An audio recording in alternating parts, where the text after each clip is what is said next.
ភាគទី5ហាមតាក់ទងអ្នកណាកំឡុងពេលនៅជាមួយខ្ញុំពេលភ្ញាក់ពីដេកបឺណាឃើញថាខ្លួនឯងនៅតែម្នាក់ឯងប៉ុន្តែនាងមិនឆ្ងល់ព្រោះតាំងពីណាពីណីមកម្លេះដែល Eden ជាមនុស្សបែបនេះគេតែងតែភ្ញាក់មុននាងនឹងបាត់ពីក្រេះស្ទើរតែរាល់ដងនាងដកដង្ហើមធំមើលរំលងការឈឺចាប់ផ្នែករាងកាយហើយក្រសោបរុំភួយខ្លួនផ្នែកសម្លឹងមើលជុំវិញបន្ទប់ទើបឃើញសម្លៀកបំពាក់របស់ខ្លួនត្រូវដាក់នៅលើកៅអីតូចនៅមិនឆ្ងាយពីក្រែប៉ុន្មាននាងងើបចាប់ពីក្រែពេបមាត់ព្រោះឈឺរាងកាយផ្នែកសំខាន់ហើយដើរសំដៅទៅរកទូខោអាវប៉ុន្តែដើរមិនបានប្រមាណជំហានមិនទាន់បានយកអីផងទ្វារបន្ទប់ក៏ត្រូវបើកធ្វើឲ្យនាងភ្ញាក់ក្រញាំងាកទៅមើលទៅឃើញថាជាប្រចាំបន្ទប់នេះឯងនាងក្រមុំមើលការតែងខ្លួនរបស់គេដោយទឹកមុខប្លែកៗដោយសារថ្ងៃនេះ Eden មិនបានពាក់អាវខ្វះសេសម្រាប់ធ្វើការតែគេពាក់ឈុតធម្មតាស្ទើរតែអង្វរលន់តួដែលគេប្រមបន្ទូមដៃឲ្យនាងបានសម្រាកខ្លះកាលមុន Eden ក្តៅកគុកយ៉ាងណានាងដឹងច្បាស់ប៉ុន្តែអ្វីដែលធ្វើដាក់នាងយប់មិញវាហាក់ដូចជាគេអស់ការអត់ធ្មត់ដូចមិនធ្លាប់ឡើងក្រែជាមួយស្រីណារយៈពេល5ឆ្នាំកន្លងមកទាំងដែលលើកចុងក្រោយដែលនាងដឹងរឿងរបស់គេ Eden Anderson ជិតជាប់ពាក្យនិងបញ្ជាក់ថាគេនៅមានស្រីផ្សេងក្រៅពីនាងបើណាងាកខ្លួនចេញពេល Eden ដើរកាត់ទៅអង្គុយលើកៅអីមួយដែលមានសម្លៀកបំពាក់របស់នាងទើបនាងសម្រេចចិត្តដើរទៅចិត្តយកសម្លៀកបំពាក់នោះជាបន្ទាន់ដែលមានអារម្មណ៍ថាខ្សែភ្នែកមុតស្រួចតាមមើលគ្រប់ពេលវេលាដែលធ្វើឲ្យនាងក្តៅខ្លួននាងក្រមុំអោបសម្លៀកបំពាក់ជាប់ទ្រូងសម្រាប់ចិត្តថយឆ្ងាយពីគ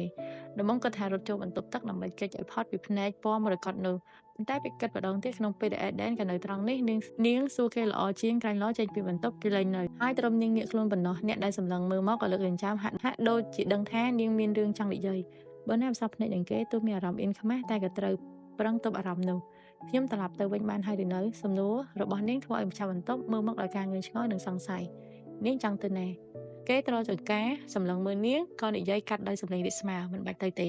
ប៉ុន្តែនាងបាក់ភ្នែកធំៗដាក់គេចង់តវ៉ាតែត្រូវគេនិយាយកាត់បើនាងហ៊ានចេញពីទីនេះគ្រប់យ៉ាងនឹងត្រូវលុបចោលអេដេនមិនបានលេងសើចតែទោះជាដូច្នេះក៏នាងនៅតែក្រៅដនា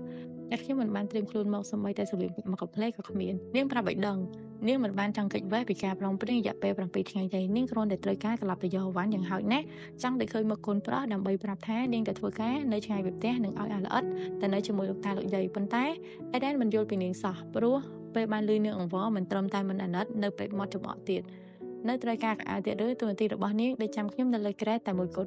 ់ប្រយោគនោះធ្វើឲ្យនាងមុខឡើងក្រហមវាអាចជាការពិតឬមិនមែនការពិតប៉ុន្តែ Eden គួរឲ្យកិត្តិយសនាងខ្លះនាងជឿចាប់ក្នុងទ្រង់ចិត្តនឹកចង់តែជ័យគេប៉ុន្តែការដែលធ្វើបែបនេះមានតែធ្វើឲ្យខាតពេលវេលាទៅព្យាយាមធ្វើចិត្តឲ្យត្រជាក់និងព្រមប្រាប់ការនាងក្រមុំព្រិចភ្នែកដាក់អារម្មណ៍ក្តៅគប់បឺរំពេចរបស់ហាយស្ថិវ័យក្មេងខ្ញុំអនុញ្ញាតឲ្យនាងទូរស័ព្ទទៅរកក្មេងនោះតែប៉ុណ្ណោះឬទៅផ្ដាំនឹងអ្នកណាឲ្យចាត់តែងទៅតែបើនាងចាក់ចេញពីនេះសន្យានឹងចាត់ទុកជាមុខៈយ៉ាងមិនដែរគេសួរបញ្ជាក់ពេលឃើញនាងមិនមាត់មិនកបើណាសម្លឹងមើលអ្នកកំឡោះម្នាក់ភ្នែកហើយគេក៏មិនកិច្ចពីខ្សែភ្នែករបស់នាងដែរអាកប្បកិរិយារបស់គេបញ្ជាក់ប្រាប់ថាគេត្រូវការឲ្យនាងធ្វើតាមបញ្ជាតែប៉ុណ្ណោះបើនាងជំទាស់គ្រប់យ៉ាងនឹងចាត់ទុកជាមុខៈដែលនាងដើរមកឆ្ងាយដល់ថ្នាក់នេះទៅហើយមិននឹងអាចបកក្រោយបានទៅនាងមិនព្រមឲ្យវាប្រាទាំងកដាលទេជាដាច់ខាតត្រឹម7ថ្ងៃប៉ុណ្ណោះ7ថ្ងៃនាងដកដង្ហើមធំងើយភ្នែកមើលគេដោយភាពស្ងប់ស្ងាត់ខុសពីអំបញ្ញមិញហើយនិយាយដោយសម្លេងរាបស្មើសុំទូរស័ព្ទវិញផងពេលភ្ញាក់ពីដេកក្រៅពីសម្លៀកបំពាក់ដែលដាក់នៅលើសាឡុងនេះហើយនាងមិនឃើញកាបូបស្ពីដែលជាសម្បត្តិតែមួយគត់ដែលមានជាប់ខ្លួនប្រកាសណាស់ថាមានរបស់មានតម្លៃដូចទូរស័ព្ទនិងកាបូបលុយនៅក្នុងនោះចំណែកខោអាវរបស់នាងនឹងមានអ្នកយកមកឲ្យនាងនៅទីនេះទោះសម្លេងរាបស្មើតែទោះជាបញ្ជាដែលនាងត្រូវអនុវត្តតាមវិនាទីនោះបើណាមានអារម្មណ៍ហាក់ដូចខ្លួនឯងជាបក្សីដែលត្រូវបានគេចាប់បញ្ចូលទ្រង់យ៉ាងម៉េចក៏មិនដឹងនាងដកដង្ហើមធំហើយតបដោយសម្លេងសើចចាពេលបើណាសុំចូលបន្ទប់ទឹក Eden ក៏ដើរចេញពីបន្ទប់ដោយការមើលម៉ៅបើណាដូចមនុស្សដែលកើតមកដើម្បីធ្វើឲ្យគេបាត់បង់គោលចំហនាងធ្វើឲ្យគេបាត់បង់ការគ្រប់គ្រងខ្លួនឯងរហូតមិនថាកាលពី5ឆ្នាំមុនឬពេលនឹកដល់ទឹកមុខរបស់នាងពេលដែលគេបដិសេធឲ្យត្រឡប់ទៅផ្ទះវិញគ្រាន់តែគិតថានាងអាចលួចទៅរកម្នាក់នោះគេក៏ក្តៅអន្ទែងមិនអាចទ្រាំបានទៅហើយទើបបដិសេធដោយមិនសន្លោះទូនាងយកលេសថាត្រូវទៅរកកូនក៏គេមិនឲ្យទៅ7ថ្ងៃបណ្ណាជារបស់គេនាងនឹកអ្នកណាមិនបានក្រៅពីគេពេលចេញមកក្រៅបន្ទប់ដេកគេក៏មិនដឹងថាធ្វើអ្វីបន្តចង់ឲ្យនៅប្រឈមមុខនឹងនាងក៏មិនចង់ជួបនាងនៅពេលនេះប៉ុន្តែចុងសប្តាហ៍នេះជាថ្ងៃឈប់សម្រាករបស់គេហើយក៏មិនចង់អូសធននេះមកធ្វើការជាមួយព្រោះត្រូវការធ្វើការជាមួយគេច្រើនខែស្ទើរតែគ្មានពេលសម្រាកដែលប្រកាសណាស់ថាបើគេនៅតែឈួតនឹងការងារកូនចៅរបស់គេនឹងគ្មានថ្ងៃឈប់សម្រាកដូចគ្នាអដែនសម្ដេចចិត្តដើរទៅបន្ទប់ធ្វើការរបស់ខ្លួនទិញទូរស័ព្ទដៃដែលដាក់ចោលនៅលើតុទៅរកអូនប្រុសដែលដឹងច្បាស់ថាជាមនុស្សតែម្នាក់គត់ដែលគូតែនៅក្នុងក្រុងតែមួយនៅពេលនេះចំណែកឯ Aston បានលើថាធ្វើដំណើរទៅមើលការងារនៅប្រទេសចិនអញនៅឯណាគេសួរពេលបងប្រុសទទួលទូរស័ព្ទចេញមកជួបគ្នាបន្តិចមកនៅផ្ទះដែលឯងនិយាយគឺផែនហាជាន់ក្រោមរបស់គេនេះឯងអញ្ចឹងបងចោះទៅរកឯង Eden ប្រាប់ដែលប្អូនប្រុសក៏តបដោយមិនសួរនាំហេតុផលមួយម៉ាត់បានខ្ញុំនៅចាំប៉ុន្តែពេលដាក់ទូរស័ព្ទចោះបងប្រុសបែរជាទេទៅរកជំនួយការរបស់ខ្លួនទាំងដែលគិតថាថ្ងៃធននេះបានសម្រាប់ខ្លះលទ្ធផលក៏ត្រូវធ្វើការដដែលដល់ហើយចុងឆ្នាំចាំបន្ថែមបណ្ដោះឲ្យអមសិទ្ធនោះទៅចោះអ្នកកំឡោះគិតឲ្យបោះវាកំណត់នោះចាស់ពេលកូនចៅទទួលទូរស័ព្ទធនេះបាទលោកជួយរកឲ្យមនុស្សស្រីបន្តិចយក4-10ឈុតទំហំ S បញ្ជូនមកទូខ្ញុំតនេះភាំងមើលទូធំបាទអេដែននៅចំពោះមុខនឹងឃើញគេធ្វើមុខស្លើនឹងបញ្ជានេះឲ្យរកសម្លៀកពាក់មនុស្សស្រីកុំប្រាប់ណាថារកឲ្យស្រីម្នាក់នោះទោះចង់សួរយ៉ាងណាប៉ុន្តែធននេះមិនបណ្ដោយខ្លួនឯងសូចជាដាច់ខាតទៅទទួលបញ្ជាបាទអរគុណច្រើនពេលបានទទួលចម្លើយដែលត្រូវការហើយអេដែនក៏ដាក់ទូរស័ព្ទចោលបន្ទាប់មកក៏ចុចចន្ទាយន្តទៅជាន់ទី45ដែលជាកន្លែងសម្រាប់របស់ប្អូនប្រុសពេលដល់ចេញពីចន្ទាយន្តមេការរបស់ប្អូនប្រុសក៏ឈរចាំទៅហើយនៅអញ្ជើញគេចូលបន្ទប់អង្គុយលេងភ្លាមហើយពេលចូលទៅដល់ក៏ឃើញអ៊ីនអេរ៉ាសានអង្គុយនៅត្រង់នោះអេដែនឃើញប្អូនប្រុសងក់ក្បាលនិងញញឹមចុងមាត់តនេះភាំងមើលទូធំបាទអេដែននៅចំពោះមុខនឹងឃើញគេធ្វើមុខស្លើនឹងបញ្ជានេះ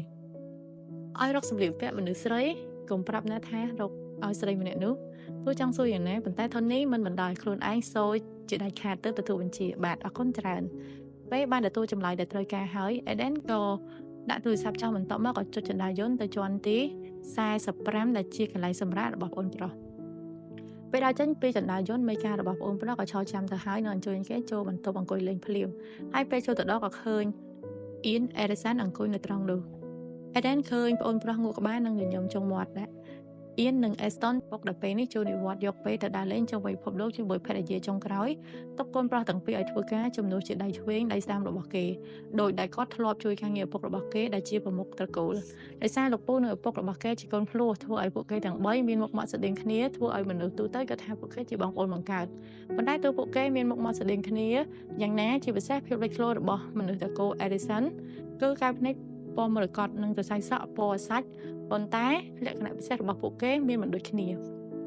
ធ្លាប់មានគេប្រាប់ថាបើគេប្រៀបដូចរាជបុត្រច្បងនៃសោះក្រោះអៀនគឺជារាជបុត្រកំណាចដាច់ខាតឯអេស្តុនជារាជបុត្របិសាចពួកគេទាំង3មានលក្ខណៈខុសគ្នាសម្លេងនោះបង្ហាញឲ្យឃើញពីការសង្ស័យពិតប្រាកដម្នាក់នោះពិសេសឬបានជានាំមកដល់ទីនេះមើលទៅប្អូនប្រុសមិនបានធ្វើពុតជាសង្ស័យអៀនប្រហែលជាចង់ដឹងរឿងពិតទៅធ្វើឲ្យខ្លួនខ្លាចជាមនុស្សជឿឆ្អាលរឿងអ្នកដទៃដោយប្អូនប្រុសបើបែបនេះប៉ុន្តែពេលគិតតាមទស្សនៈរបស់អៀនគេក៏ត្រូវព្រមទទួលស្គាល់ថាបើគេក៏ចង់ដឹងដែរព្រោះតែវិស្រីម្នាក់នោះគេមិនធ្លាប់នាំអ្នកណាមកទីនេះកាលពីអតីតស្រីៗទាំងឡាយជួបគ្នានៅតាមស្ថានភាពភាគច្រើនមានតែបើណាម្នាក់ប៉ុណ្ណោះដែលបានចូលមកទីនេះ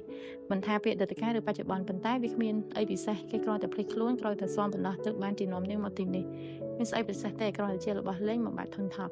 អេដិនតព្រមទាំងដាក់កូដលើសាឡុងក្នុងបន្ទប់ទទួលភ្ញៀវទើបប្អូនប្រុសអង្គុយតែងប៉ុន្តែទោះជាដូច្នេះអ៊ីនក៏មានចេតនាដេញដោលបងប្រុសជាដូនមួយឲ្យបានមិនព្រមបណ្ដោយអេឌីនបដូររឿងឬបញ្ចប់ងាយៗបងធនថប់ស្អីអេឌីនងាកមកសម្លឹងមុខអ្នកសួរញញឹមចុងមាត់ម្ដងទៀតហើយតបដោយមុខធម្មតាមិនដឹងពេលបានចម្លើយបែបនេះអ៊ីនក៏កវីក្បាលព្រោះមិនអាចកោះយកការប៉ັດពីមាត់ដុំថ្មរបស់បងជីដូនមួយបានបើអេស្តុននៅជាមួយពេលនេះក៏ល្អប្រអមសិននោះប្រកែបំផុតរឿងលបងបើកអាកំបាំងអ្នកដតីរឿងតែមួយគត់ដែលគេដឹងនៅពេលនេះគឺអេរ៉ែននាំស្រីម្នាក់នោះមកទីនេះប្រាប់តាមត្រង់គេងឿឆ្ងល់ណាស់ពេលដឹងនឹងតាមរយៈភិនភារបស់ស្រីម្នាក់នោះដែលមនុស្សរបស់គេរាយការណ៍មិនគួរណាយកច្រឡំស្រីអាស៊ីសក់ខ្មៅមានល្អិតសម្បូរសខ្ចីហាក់ដូចតុក្កតានេះជាការបរិយាយរបស់មនុស្សអេដេនអេនដឺសានកាលពី5ឆ្នាំមុននឹងពេលនេះមនុស្សស្រីដែលមានភិនភាតែមួយនឹងមានភាពពិសេសស្តីគ្នាត្រឡប់មកម្ដងទៀតនេះហើយដែលធ្វើឲ្យគេអត់គិតមិនបានថាគួរតែជាមនុស្សតែម្នាក់ខ្ញុំថាបងធ្វើការច្រើនពេកហើយយ៉ាងណារកពេលសម្រាប់ខ្លះទៅអ៊ីនណែនាំដោយបំណងល្អចាំខ្ញុំមើលការងារជំនួសបងខ្លះក៏បានពេលនេះអេដេនខ្លាចមែនតើគេបានលើថាបងប្រុសបានធ្វើរឿងផ្លែផ្លែច្រើនណាស់នឹងកាន់តែធ្ងន់ធ្ងរទៅធ្វើឲ្យគេបារម្ភនិងសង្ឃឹមថាអេដេននឹងទទួលសំណើរបស់គេបងប្រុសងាកមកមើលមុខអ្នកដែលមានអាយុប្អូន1ឆ្នាំសើស្នាគ្នាដូចមិត្តភក្តិជាបងប្អូនលោកដៃមុខផ្ទះស្មារបស់អ៊ីនខ្លាំងជាការអរគុណរងចាំឲ្យបងរួចរាល់រឿងរវល់អស់នេះសិនទៅជួនកាលអាចត្រូវត្រឡប់ទៅអ៊ីតាលីម្ដងបានលើទិញកន្លែងដែលបងជីដូនមួយនិយាយឲ្យអ៊ីនក៏លើកវិញចោលដោយការងឿឆ្ងល់ម្ដងទៀតអេដិនអាចធ្វើដំណើរទៅទីណាក៏បាននៅក្នុងពិភពលោកនេះប៉ុន្តែកន្លែងមួយដែលគេមិនគិតថាបងប្រុសនឹងត្រឡប់ទៅសម្រាប់គឺអ៊ីតាលីព្រោះទីនោះជាកន្លែងចុងក្រោយដែលគេគិតថាអេដិនជ្រើសរើសទៅសួរសុខទុក្ខម៉ាក់របស់បងឬបងជីដូនមួយរបស់គេនឹងម្ដាយមិនត្រូវគ្នាតាំងពីណាពីណីមកម្លេះគេក៏មិនចង់លៀបពណ៌អ៊ំស្រីថ្លៃដែរប៉ុន្តែអ៊ំស្រីថ្លៃរបស់គេម្នាក់នោះអាក្រក់ក្រីមែនតើគឺសមជាកូនស្រីរបស់អ្នកមានឥទ្ធិពលនៅអ៊ីតាលីអ៊ំស្រីជាអ្នកជំនួញដល់បកែប៉ុន្តែជាម្ដាយយ៉ាប់យឺនខ្លាំងណាស់ទោះធ្វើឲ្យគេមានគ្រួសារមិនសូវកក់ក្ដៅប៉ុន្មានព្រោះឪពុកមិនដែលនៅស្ងៀមហើយម្ដាយក៏ស្លាប់ ព្រោះឧបតហេតុតាំងពីយូរមកមានអារម្មណ៍ថាមានសម្ពាធនិងគ្មានកក់ក្ដៅដោយគ្រួសារដែលមានឪពុកម្ដាយប៉ុន្តែម្ដាយនៅផ្សេងឪពុកនៅផ្សឹងដោយគ្រួសាររបស់ Eden រហូតដល់អ៊ំប្រុសស្លាប់ទើបអ៊ំស្រីត្រឡប់មករស់នៅអ៊ីតាលីដែលជាស្រុកកំណើតវិញពេល Eden ឡើងធ្វើជាប្រមុខតកូល Edison បន្ទាប់ពីឪពុកកាលពី 4-5 ឆ្នាំមុនប៉ុន្តែទោះជាដូច្នេះក៏ដោយក៏ភា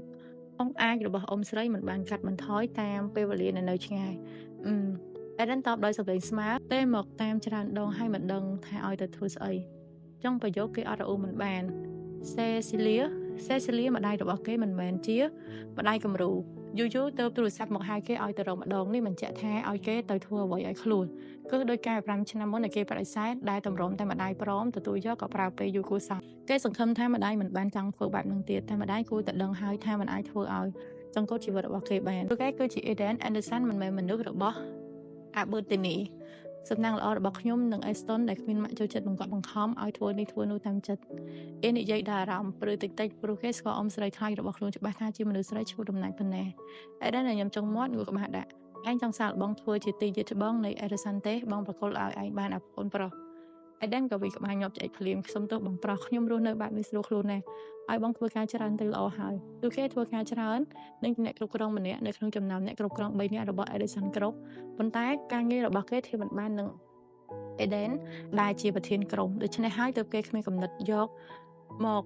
កគ្រប់គ្រងឬក៏លោជាអន្ទាក់ដោយការធ្វើខ្លួនដូចក្នុងរឿងគុណល្ខោនដណ្ដើមអំណាចជាប្រធានស្អីបែបនោះដាច់ខាតអ្នកណាគេចង់បានក៏អញ្ជើញធ្វើទៅបើចង់មានបន្ទុកបន្ថែមឲ្យខ្លួនឯង Eden ដែលទោះដឹងកំណត់របស់ប្អូនប្រុសច្បាស់ប៉ុន្តែពេលប្អូនប្រុសនិយាយបែបនេះក៏អត់ជេរមិនបានធ្វើអៀនសាច់នឹងចាក់ស្រាថែមឲ្យបងប្រុសនឹងខ្លួនឯងបន្ទាប់មកក៏បដូររឿងនិយាយដើម្បីឲ្យបងប្រុសធំអូសចូលរឿងការងារបង្កើត project ថ្មីស្អីទៀតមកផឹកបន្តិចបំបត្តិការធន់ថោរបស់បងអៀនបបួលទៅបងប្រុសសម្រក់សម្លឹងតែក៏បដូររឿងតាមហើយនេះឯងមិនចេញតាណាទេឬអត់ទេអៀនក្រវីក្បាលគេទៅតែបិទប្រជិតចុងក្រោយឲ្យគេបានសម្រាកឲ្យស្រួលខ្លួនមួយថ្ងៃពីរថ្ងៃខ្លះទៅហើយគេក៏មិនមែន Aston ដែលមានក្តីសុខនឹងការរស់នៅជាមួយស្រីក្នុងចំណោមបងប្អូនទាំង3រឿងស្រីញីគេមានតិចតួចចំណែក Eden មានម្ដងមួយប៉ុន្តែតាំងពីខកស្នេហ៍កាលនោះក៏មិនបានអត់ពើនឹងរឿងនោះរហូតដល់មានរបស់ថ្មីលេចមុខការពីម្សិលចំណែក Aston ប្អូនបើវិញនិយាយបានពុយម៉ាត់ថារំមិនអស់Eden ធ្វើជាទៀនចាស់សង្សារចុងក្រោយរបស់ឯងបែកគ្នាហើយឬពេលឮលេងថាអៀនបណ្ដាស្រីថ្មីការពីថ្មីនេះឯងនាងជាមេតាវីល្បីឈ្មោះឬយ៉ាងណាក៏គេមិនបានចាប់អារម្មណ៍គឺអៀនញញឹមតិចដូចបងនឹង Eden ខ្ញុំធុញហើយចម្លើយរបស់ប្អូនប្រុសធ្វើឲ្យ Eden សាយហឺនេះហើយដែលធ្វើឲ្យអ្នកស្ដាប់ជ្រៃអញភ្លេចទៅបងទៅតែមានថ្មីមានតែខ្ញុំម្នាក់ទេដែលធុញនិយាយចាប់ប្អូនប្រុសក៏វាយដេញចាំបងប្រុសធ្វើ Eden ក៏វិក្បាលរអាចិត្តមកទៅអើអៀនអស់សំណាច់ឲ្យអ្នកថ្មីរបស់បងប្រុស Eden ក៏វិក្បាលដាក់ភាពបេះបួយរបស់អូនប្រុសជួនកាលអ្នកណាឃើញថាកាចដាច់ខាតដូចជាអៀនក៏មានចរិតបេះបួយមិនខុសពី Aston ដែរប្រាប់ថាឲ្យបិទមាត់កុំបង្អាប់ពេលចេញពីបន្ទប់ទឹកមិនឃើញ Eden ប៉ុន្តែមានមេផ្ទះវ័យកណ្ដាលដែលនាងធ្លាប់ស្គាល់កំពុងរុញស្នូកអាវច្រើនកំភ្លេចូលមកហើយពេលឃើញនាងក៏រាយការណ៍ប្រាប់ថា Eden ជាអ្នកកំងឲ្យយកមកឲ្យនាងជ្រើសរើសហើយប្រាប់ថានឹងត្រូវបញ្ជូនមកទៀតពេលមេផ្ទះនិយាយចប់ញញឹមដាក់នាងដោយទម្លាប់ហើយមិនបាននិយាយអីច្រើននឹងដើរចេញពីបន្ទប់ទុកឲ្យនាងនៅម្នាក់ឯងក្នុងបន្ទប់ល្វឹងល្វើយដែលឲ្យអារម្មណ៍ទាំងស៊ាំនិងប្លែកក្នុងពេលតែមួយប៉ុន្តែនាងគិតថាមិនគួរខ្វល់ពីអារម្មណ៍ខ្លួនឯងនឹងដើរទៅរកស្នូកអាវនោះឃើញថាសុទ្ធតែជារបស់ថ្មីទាំងអស់នឹងត្រូវបានបាក់អ៊ុតដូចរាល់ជារបស់ brand name ដែលជាចំណងចំណូលចិត្តរបស់ Eden នឹងពេលបាក់មើលស្លាកទៅឃើញថាសុទ្ធតែជាទំហំរបស់នាងនឹកដល់អ្នកកំងអាយហើយមុខរបស់នាងក៏ក្រហមដោយអឹមអៀននឹងពេលពិចារណាទំហំរបស់អាវក្នុងនាងក៏នឹកចង់ខ្វាចមុខសង្ហារបស់អ្នកកំងមែនតែនតាំងពីមានកូនទំហំរបស់នាងក៏បន្ថែមមិនបានទ្រាំស្រកប៉ុន្តែទោះជាដូច្នេះអ្នកដែលប៉ះពាល់ដល់ភាពកក់ក្ដៅកកពីយប់មិញនៅតែវាស់ទំហំត្រូវធ្វើឲ្យមុខរបស់នាងក្ដៅស្រីងស្រាញពេលស្លៀកពាក់ខោអាវនោះហាក់ដូចជាត្រូវបាត់ដៃមួយគូនោះអូសកាត់រាងកាយយ៉ាងម៉េចមិនដឹងពេលទប់អារម្មណ៍ស្រៀបស្រាលរបស់ខ្លួនឯងបានហើយនាងក៏រហ័សស្លៀកពាក់ហើយដើរទៅយកកាបូបស្ពាយនិងជាទ្រព្យសម្បត្តិរបស់នាងរកទូរស័ព្ទដៃដែលត្រូវអ្នកខ្លះបិទម៉ាស៊ីនដោយមិនមានការអនុញ្ញាតនាងបើកម៉ាស៊ីនហើយតាក់ទងទៅអ្នកផ្ទះភ្លាមសួស្ដីម៉ាក់នាងរាក់ទាក់ម៉ាក់ដោយសម្លេងតានតឹងហើយមុនពេលដែលគាត់សួរនាំនាងក៏ដណ្ដើមនិយាយម៉ាក់មួយរយៈនេះខ្ញុំជាប់រវល់ការងារបន្ទាន់ត្រូវធ្វើការនៅក្រុងផ្សេងប្រហែលមួយសប្តាហ៍អញ្ចឹងម៉ាក់ជួយមើលថែ Aaron ឲ្យខ្ញុំផងបានទេនាងផ្អាកនិយាយដើម្បីស្ដាប់ម្ដាយមួយសន្ទុះហើយញញឹមអរគុណម៉ាក់ចុងប្រយោគនាងនិយាយដោយសម្លេងរភើបនិងខ្វល់ខ្វាយពេលអ្នកម្ដាយតបយកព្រមថាមើលថែកូនប្រុសវ័យ4ឆ្នាំដែលធាត់ដូចជ្រូករបស់នាងពេលដោះស្រាយរឿងនេះបានហើយនាងក៏ញញឹមខ្ញុំសូមនិយាយជាមួយកូនបន្តិចបានទេម៉ាក់ម្ដាយរបស់នាងតបយកព្រមហើយមិនយូរប៉ុន្មានអាល្អិត Aaron ក៏មកនិយាយទូរស័ព្ទជាមួយនាងញញឹមប្រព្រឹត្តដាក់សម្លេងចាប់របស់កូនប្រុស អេរ៉ុននេះម៉ាក់អាល្អិតដែលឆ្លាតហួសវ័យរបស់នាងហើយសម្លេងកាយធ្វើឲ្យនាងគិតថាមុខមូលដូចបើមានថ្ពាល់ក្រហាញក៏កំពុងតែធ្វើមុខកម្ៅដាក់នាងមិនក៏មិនមកផ្ទះសោះអញ្ចឹងខ្ញុំរងចាំអាល្អិតសួរដោយការមិនពេញចិត្តដែលយប់មិញនាងមិនត្រឡប់មកផ្ទះភាគច្រើននាងនៅជាមួយកូនស្ទើរតែគ្រប់ពេលវេលារាល់យប់មុនពេលចូលដេកក៏និទានរឿងឲ្យស្ដាប់លើកលែងតែថ្ងៃខ្លះដែលចង់រវល់ការងារបន្ទាន់ទើបជួលឲ្យគេមកមើលថែកូនប្រុសតែមិនធ្លាប់ទុកចោលនៅជាមួយលោកតាលោកយាយនៅពេលយប់កូនប្រុសជាគ្រប់យ៉ាងរបស់នាងបើថ្ងៃណាមិនបានដេកជាមួយកូននាងនឹងមិនលក់បើថ្ងៃណាមិនបានដេកជាមួយកូននាងនឹងដេកមិនលក់ដោយសារតែការខ្វល់ខ្វាយម៉ាក់ចប់រវល់នាងតបកូនប្រុសដោយសម្លេងពីរោះកូនត្រូវនៅជាមួយលោកតាលោកយាយកុំកក់ងណានាងលងឡំពេលអាល្អិតតវ៉ាដោយការមិនពេញចិត្តកូនប្រុសរបស់នាងទូនិយាយស្ដីដឹងរឿងហួសមៀតប៉ុន្តែបីសាចតូចដូចឪពុកបេះបិទជាពិសេសពេលខឹងឬមិនបានដូចចិត្តអេរ៉ុនក៏កក់ងឆេវឆាវដែលពេលខ្លះអธิบายក៏យល់តែពេលខ្លះក៏មិនចេះយល់យើងធ្លាប់និយាយគ្នាហើយតាថាម៉ាក់ត្រូវធ្វើការដោយសារកូនប្រុសធំហើយទើបបណ្ណាអាចធ្វើការបានច្រើនជួនកាលនាងត្រូវការឲ្យនៅជាមួយអ្នកមើលថែដែលទុកចិត្តបានហើយបើរកអ្នកផ្សេងមិនបានក៏ពឹងម្ដាយឲ្យជួយមើលថែដែលលោកយាយរីករាយនឹងមើលថែចៅហើយសំណាងល្អរបស់នាងនៅពេលនេះអេរ៉ុនតែបង្កប់មិនងក់ងខ្លាំងអូខេហើយម៉ាក់ត្រឡប់មកវិញពេលណាប៉ុន្តែទោះជាដូច្នេះអាល្អិននៅតែសួរសំឡេងកងូនៅជុំច្រមុះតាមចរិតក្មេងដែលមិនដូចចិត្តសប្តាហ៍ក្រោយទៅវិញហើយនាងតបឲ្យលួងឡងធ្វើខ្លួនជាក្មេងល្អម៉ាក់ស្រឡាញ់កូនខ្ញុំក៏ស្រឡាញ់ម៉ាក់ដែរកូនប្រុសតបដោយប្រយោគដែលនិយាយគ្រប់ពេលវេលាដែលនាងប្រាប់ថាស្រឡាញ់គេប៉ុន្តែខ្ញុំបើកូនប្រុសនៅចំពោះមុខនាងនឹងអប់រត់ឲ្យណែនដៃដោយរាល់ដងដែលអារម្មណ៍រំភើបក្នុងទ្រូងប៉ុន្តែពេលនេះនៅឆ្ងាយគ្នាទៅអ្វីដែលធ្វើបានមានតែការញញឹមពព្រីខ្លួនឯងព្រោះមានក្តីសុខប៉ុណ្ណោះបាយបាយនាងលាកូនប្រុសដែលល្អិតតបដោយការផ្ញើសម្លេងថើបមកឲ្យបាយបាយម៉ាមីជប់នាងក្រមុំអស់សំណើចពេញសម្លេងជាលើកដំបូងតាំងពីដឹងរឿងរបស់បងប្រុសចាជប់នាងផ្ញើស្នាមថើបទៅឲ្យកូនវិញហើយដាក់ទូរស័ព្ទចោះប៉ុន្តែមិនទាន់បានបិទម៉ាស៊ីនផងវាក៏រោដោយលើអេក្រង់បង្ហាញឈ្មោះអ្នកទេនាងរកដង្ហើមធំខំធ្វើជាពើដាក់សារដែលប្រាប់ថាឲ្យទេទៅវិញរបស់មិត្តជិតស្និទ្ធប៉ុន្តែម្នាក់នោះនៅតាមខ្លមមើលបើនាងតាក់តងទៅផ្ទះពេលណានឹងបានទេ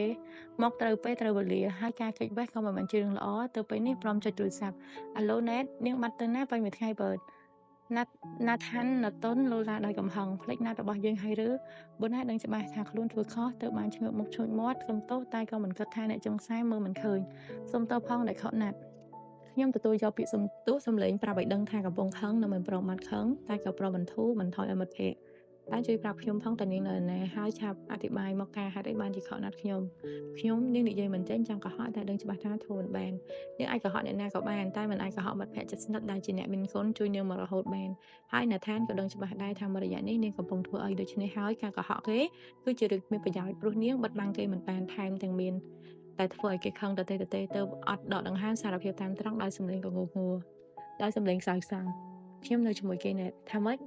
អ្នកចុងខ្សែស្រែកខ្លាំងធ្វើឲ្យនាងប្រញាប់ដកទូរស័ព្ទចេញពីតិចកុំស្រែកនាងហាមប្រាមប៉ុន្តែណាថានទៅជាស្រឡំកាំងនិយាយមិនចង់ចេញប៉ុន្តែនាងនៅជាមួយគេមិនយកឈ្មោះនោះមកនិយាយមិនចង់ដៅទេថាមិត្តភក្តិរបស់ខ្លួនកំពុងតែត្រឡប់ទៅរកប្រុសខុសខើ